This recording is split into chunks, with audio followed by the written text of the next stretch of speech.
Ganun lang kabilis na maghugas kamay itong si Greg sa harap ng lahat.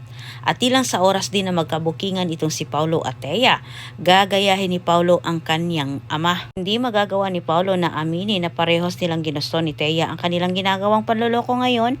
Samantalang paninisi naman ang ginawa ni Paulo ngayon dito kay Marge. Kinakampihan ni Paulo ang kanyang ina. Pinaglilihiman o mano ni Marge itong si Paulo.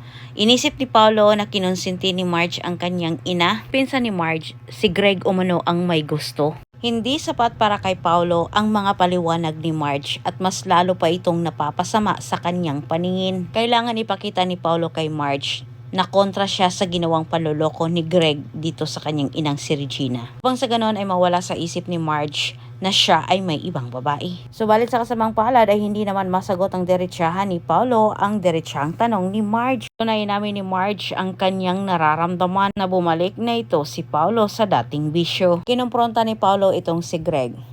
Dahil bakit umano si Evelyn pa ang ginawang babae nito na meron naman umanong iba sa labas. Tagal nang alam ni Greg ang kalokohan ni Paulo at Thea. Kung hindi pa sumabog ang sikreto ni Greg at Evelyn, hindi malalaman ni Paulo na may alam na ang kanyang ama sa ginagawa nila ni Thea. At nagulat na lang itong si Paulo nang sinabi naman ni Greg na mismo umano niyang nakita sa dalawa niyang mata ang paglalampungan umano nilang dalawa ni Thea. Binabalaan ni Greg itong si Paulo. Dahil pareho lang umano sila, hindi umano malayo na gagawin ni Paulo ang ginawa niyang pagtanggi dito kay Evelyn.